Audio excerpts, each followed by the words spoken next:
1. Subscribe করুন, bell বাটনে click করুন।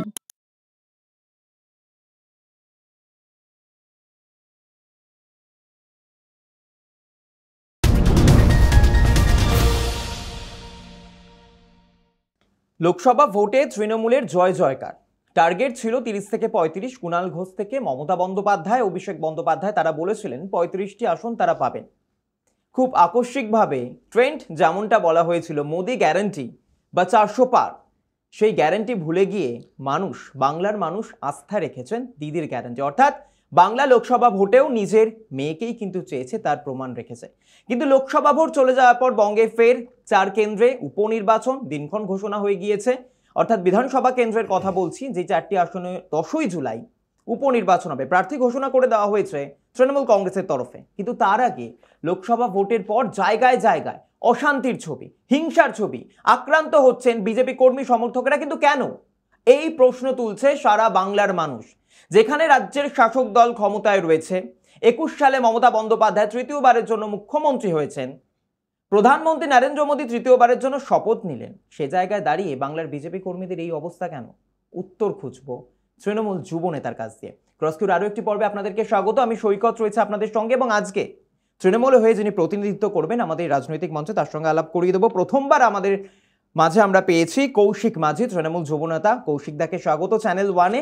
এবং আমার সঙ্গে রয়েছেন আমার সিনিয়র প্রডিউসার অতনু চক্রবর্তী এবং আমার সহ সঞ্চালক অমৃতা দাস। দাদা, ইন্ডি জোট মমতা বন্দ্যোপাধ্যায় একসময় বলেছিলেন ইন্ডি জোটে আমি নেই, তারপর বলেছিলেন বাইরে থেকে সমর্থন করব। রেজাল্ট ভালো হওয়ার পরে কি ইন্ডি জোট নিয়ে আমার মাথা ব্যথা? মমতা বন্দ্যোপাধ্যায় এই ইন্ডিয়া জোটের যে নামকরণ, সেটা মমতা বন্দ্যোপাধ্যায়ই করেছিলেন এবং একদমই কোথাও বেরোননি।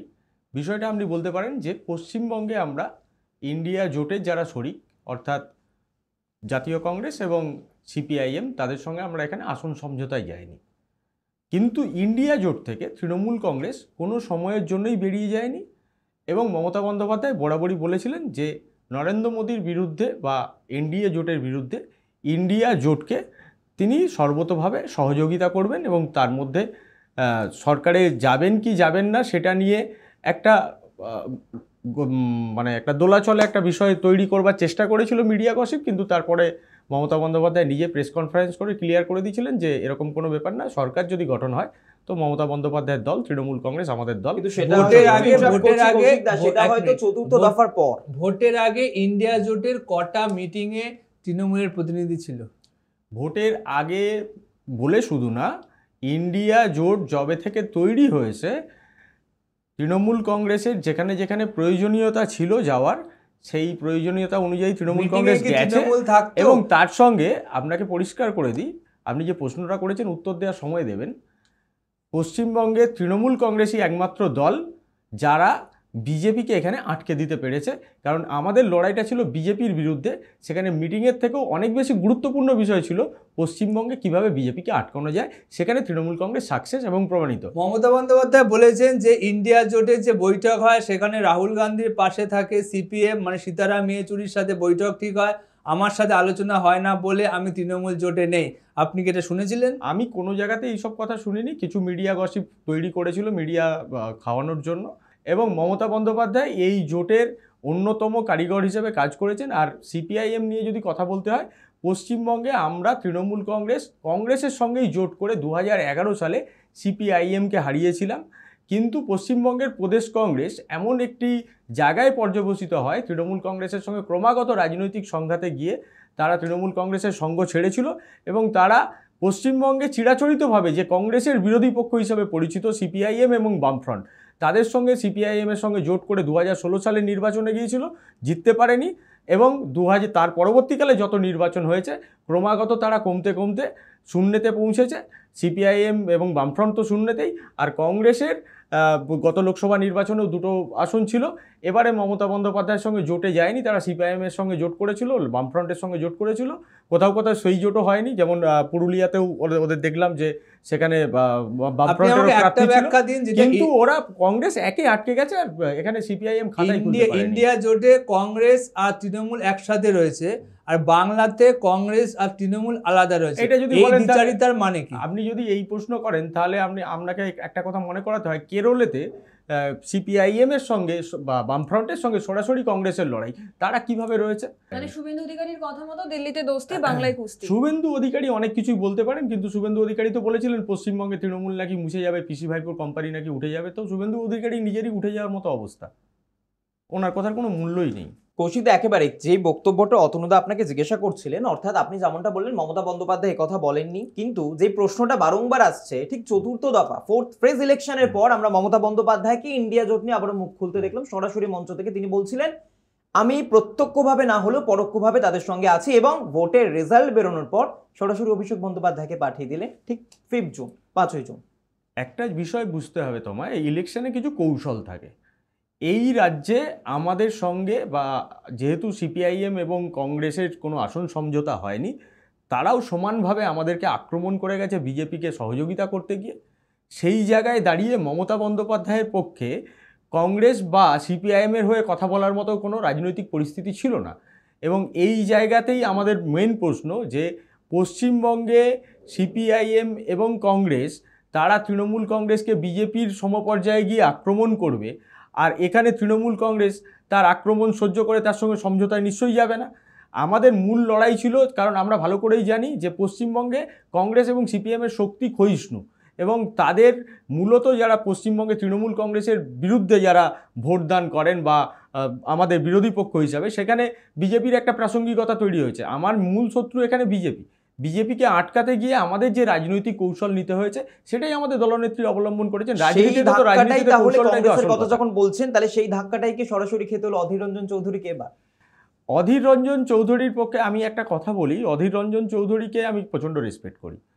অধীর রঞ্জন চৌধুরী অবশ্যই একজন প্রতিষ্ঠিত পশ্চিমবঙ্গের নেতা এবং অবশ্যই কংগ্রেস নেতা, কিন্তু অধীর রঞ্জন চৌধুরী যতদিন পর্যন্ত সিপিআইএমের বিরুদ্ধে লড়াই করেছেন তার প্রতি যে রেসপেক্ট ছিল, সেই অধীর রঞ্জন চৌধুরী যখন সিপিআইএমের সঙ্গে জোটবদ্ধ হতে গেলেন, যে সিপিআইএমের লোকেরা কংগ্রেস করে বলে মানুষের হাতের কবজি কেটে নিচ্ছে, মানে হাত চিহ্ন হচ্ছে কংগ্রেসের চিহ্ন, সেই যা পশ্চিমবঙ্গে 34 বছর ধরে বহু কংগ্রেসি ছেলের প্রাণ গেছে, বহু মায়ের কোল খালি হয়েছে এই সিপিআইএমের দ্বারা, তাদের সঙ্গে যখন এই অধীর চৌধুরীরা জোট করতে গেল, তখন থেকেই আমরা একটা জিনিস বুঝেছিলাম যে পশ্চিমবঙ্গে কংগ্রেসের অবস্থা তলানিতে যাবে এবং আরও খারাপ হবে।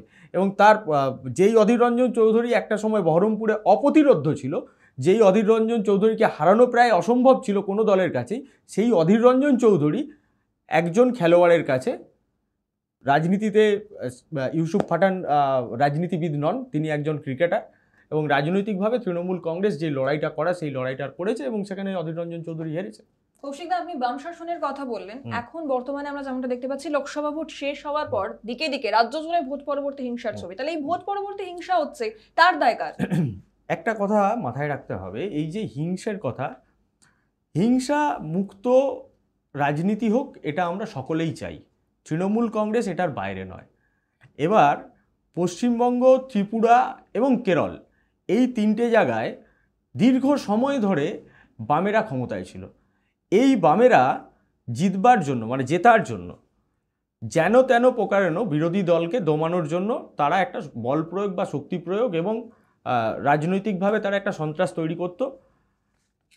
সেটার একটা ট্র্যাডিশন তৃণমূল কংগ্রেস নেয়নি, কিন্তু পশ্চিমবঙ্গের মানুষের মধ্যে রয়ে গেছে।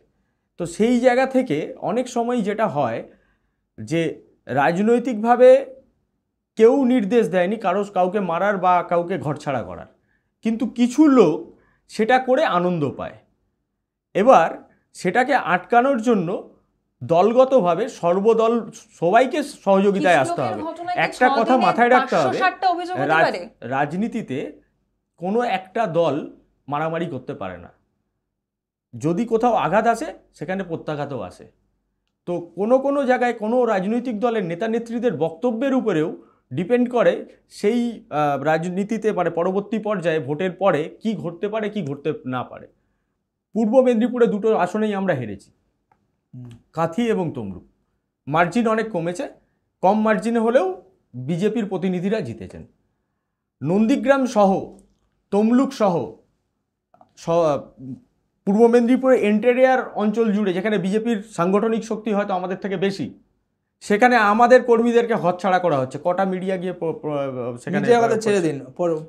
বিষয়টা তো মিডিয়াই প্রশ্নটা করছে। না না, মিডিয়ার কথা কি করে ছেড়ে দেবো? আপনি মিডিয়ার লোক। হ্যাঁ, যদি তৃণমূলের লোক ঘর ছাড়া হয়, সেটা এই রাজ্যটা কার? তৃণমূলের তো। যদি আমি শেষ করে নি, এই রাজ্যের মিডিয়াকে প্রশ্নটা করতে দিন, মিডিয়াকে প্রশ্নটা করতে দিন। শাসক দল তৃণমূল। হ্যাঁ, এই রাজ্যটা কার? তৃণমূল বলবেন না, এই রাজ্যটা বাংলার মানুষের। শাসক দল তৃণমূল। শাসক দল তৃণমূল কেন ঘরে ঢোকাতে পারছে না? যদি আজকে বিজেপি সিপিএম তারাও ঘর ছাড়া হয়, তাদেরও মুখ্যমন্ত্রী মমতা বন্দ্যোপাধ্যায়। অবশ্যই মমতা বন্দ্যোপাধ্যায়ের প্রশাসনের দায়িত্ব রয়েছে। যারা আজকে ভোট পরবর্তী ঘটনায় কোথাও কোথাও যদি ছোটোখাটো ঘটনাও ঘটে থাকে, সেখানে যদি কেউ বাড়ি ছাড়া হয়, সেটা কাঙ্ক্ষিত নয়। তৃণমূল কংগ্রেসের নেতৃত্ব একটা 24 ঘন্টা হেল্পলাইন নাম্বার খুলেছে, সেখানে কমপ্লেন জমা হোক। আমরা প্রশাসনিকভাবে সরকার যেটা করবে, দলীয়ভাবেও আমরা চেষ্টা করব যাতে কেউ ঘরছাড়া না হোক, একদমই তার তাই। বাড়িতে যাক, ঠিক আছে? তার কারণ রাজনীতি মতাদর্শের ভিত্তিতে হোক। তৃণমূল কংগ্রেস নেত্রী মমতা বন্দ্যোপাধ্যায় সন্ত্রাসের বিরুদ্ধে বরাবর ছিলেন, এখনো রয়েছেন। যারা ঘর ছাড়া বিজেপি কর্মী বা যারা ঘর ছাড়া তৃণমূল কর্মী, তুমি নন্দীগ্রামের কথা বলছিলে, তমলুকের কথা বলছিলে, সেই সব কর্মীর ক্ষেত্রে তোমার দলের তরফে সেই সমস্ত ঘর ছাড়া যারা কর্মী সমর্থক যারা ঘুরে বেড়াচ্ছেন বা বিভিন্ন কার্যালয়ে তাদের দলীয় কার্যালয়ে আশ্রয় নিচ্ছেন, তারা তো প্রশাসনের কাছে সহযোগিতা চাইছেন। তাদেরকে আমাদের চ্যানেলের মাধ্যমে কি বার্তা তুমি দিতে চাও? প্রশাসন তাদেরকে ঘরে ফেরাবে তো দায়িত্ব নিয়ে? প্রশাসন শুধু তৃণমূল কংগ্রেসের কর্মী কেন, প্রশাসনের দায়িত্ব, আমি বিজেপি মেনশন করেছি, প্রশাসন সরকারে কোন দল ক্ষমতায় আছে সেটা বড় কথা নয়। প্রশাসন সংবিধানের লোক, সাংবিধানিকভাবে প্রশাসনের দায়িত্ব হলো যে যেখানে যেই দলই করে থাকুক, যদি কেউ অত্যাচারিত হয়ে কোথাও আশ্রয় নিতে হয়, প্রশাসনের দায়িত্ব হলো তাদেরকে তাদের ঘরে ফিরিয়ে দেওয়া এবং সুরক্ষিত রাখা। এবার বিষয়টা হলো সেখানে প্রশাসনের কোথাও কোথাও হয়তো গাফিলতি দেখা দিতে পারে, সেই জায়গাটা আমরা দেখব। সরকারে যেহেতু আমরা ক্ষমতায় আছি, এর থেকে আর বেশি কথা আমি বলতে চাই না। লক্ষ্মীর ভান্ডার পাওয়ার অধিকার তো বিজেপিদের রয়েছে। বিজেপি বলে না, লক্ষ্মীর ভান্ডার পাওয়ার জন্য পশ্চিমবঙ্গের প্রত্যেকটা নাগরিক, যেই নাগরিকের লক্ষ্মীর ভান্ডার বন্ধ হয়ে যায়, যদি কারোর বন্ধ হয়ে যায়, সেটা অন্যায়। একদমই কারোরই বন্ধ হবে না। যার আছে সে তো পাবেই, যার হয়নি পরবর্তীকালে তার এরিয়ায় যখন দুয়ারে সরকার হবে, সে গিয়ে তার নামটা একেবারে উপনির্বাচনের ক্ষেত্রে যেই সব জায়গায় উপনির্বাচন, যে সমস্ত বিধানসভা কেন্দ্রে আমরা জানি সেখানে এখন প্রকল্প বন্ধ রয়েছে, যেহেতু ভোটের দিনক্ষণ ঘোষণা হয়ে গিয়েছে। আবার ফল প্রকাশের পর আবারও কিন্তু বিধানসভা যে প্রকল্প চালু থাকবে।